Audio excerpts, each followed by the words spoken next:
చర్చికి రావాల్సినటువంటి బాధ్యత నీకు ఉందా లేదా? మరి ఇంకెందుకు ఆమెకి ఏం చేయడానికి? ఎందుకు చేయాలో చెప్పు. ఆమె కోసం ఎందుకు చేయాలి ప్రార్థన?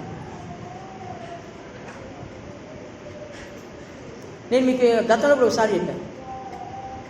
మదనపల్లి రాజశేఖరయ్య గారు ఆయన ప్రసంగాలు నేను అప్పుడప్పుడు వింటూ ఉంటాను.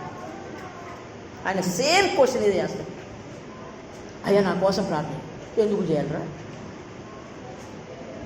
ఎందుకు చేయాలి ప్రార్థన? అదేందయ్యా మీరు పెద్దోళ్ళు పాస్టర్ గారు మీరు ప్రార్థన చెప్తే నువ్వు చేస్తే తగ్గింది. కరెక్టే, నేను చేస్తే తగ్గిద్దని ఎవరు చెప్పారు? అయ్యా మా నమ్మకం మనుషుల మీద కాదు ఉండాల్సింది. ఎవరి మీద? దేవుని మీద. ఓకే, నేను నీ కోసం ప్రార్థన చేస్తాను. నువ్వేం చేస్తావు? నేను ప్రార్థన చేస్తే నువ్వేం చేస్తావు? అమ్మా దొబ్బి తిని టీవీల దగ్గర ఏంటది బెత్తులాట్ల దగ్గర ఏంటవి దాన్ని ఏమంటారు? బెత్తులాట్ల దగ్గర మంచాల మీద ప్రార్థన ఉండదు.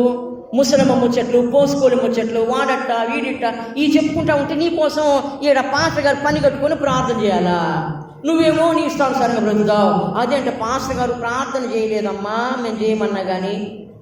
క్వశ్చన్ నాకు ఆ మాట రాజశేఖరయ్య గారు చెప్పినటువంటి ఆ మాట చాలా బాగా నా హృదయాన్ని హత్తుకుంది.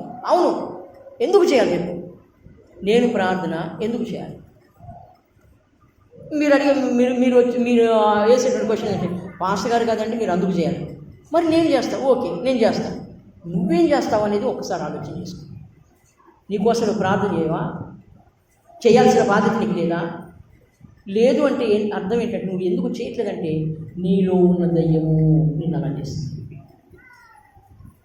దయ్యాలు అలా చేస్తున్నాయి. పౌలు స్త్రీలను దేవుని మందిరానికి బయలుదేరి వెళ్తున్నప్పుడు ఆయనకు ఎదురుగా వచ్చింది ఎవరంటే పుతోను అనే దయ్యం పట్టిందంట. ఇది ఏం చెప్పిందో చెప్పండి అమ్మా. ఇవాళ ఈ దయ్యాలు బాగా అర్థం చేసుకోండి. ఈ పుతోను అనబడినటువంటి దయ్యము ఏం చేస్తుందంటే సోది చెప్తూ ఉంటుంది. సోదే ఈ సోది చెప్పి ఎవరికి లాభం తెచ్చిద్ది?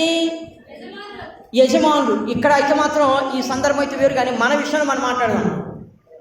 ఇవాళ నిజంగా మన యజమానులు నిజంగా ఎవరు అని చెప్పంటే ఈ చాలామంది ఇళ్లలో చూస్తాం, ఈ ఇంటికి అధిపతి లేదా ఇంటికి యజమానుడు ఏసే అని రాస్తారు.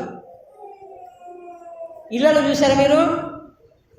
యేసు ప్రభు బొమ్మ ఎక్కడ పెడతారు అమ్మా? వస్తున్నప్పుడు అరుగు బయట అరుగుడికి అటు ఒక మొత్తక బొమ్మ ఇటు ఒక మొత్తక బొమ్మ, పైన వాక్యం ఇంటికి వాక్యమేమో ఈ ఇంటికి ఏసే అధిపతి రాసుకుంటారు. మీరు చూసారా? ఉంటాయి కదా బొమ్మలు. ఎక్కడ ఉంటాయి?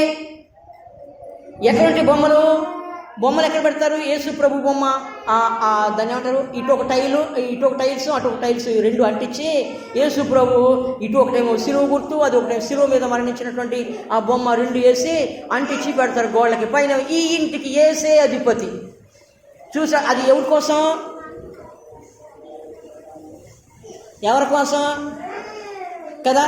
చూసే వాళ్ళందరూ అనుకుంటారు కదా, ఓ వీళ్ళెంత భక్తి పరులు, అబ్బో అటొక బొమ్మ ఇటొక బొమ్మ పెట్టుకున్నారు, పైన ఏమో ఈ ఇంటికి వేసే అధిపతి, లోపలేమో టీవీలు, సినిమాలు, బూతులు, కొట్లాటలు, తగాదలు, ఇంకా చెప్పనా అసహ్యమైనటువంటి మాటలు, అసహ్యమైనటువంటి కార్యాలు, సమాధానం లేనటువంటి స్థితి. పేరు మాత్రం ఇదండి, పేరేమో గొప్పగా ఉంది, ఇంట్లో మాత్రం అన్ని సాతాను చేస్తాయి. ఒక్కరికి సమాధానం ఉండదు ఇంట్లో. భార్య భర్తకు ఉండదు, తల్లి కొడుకులు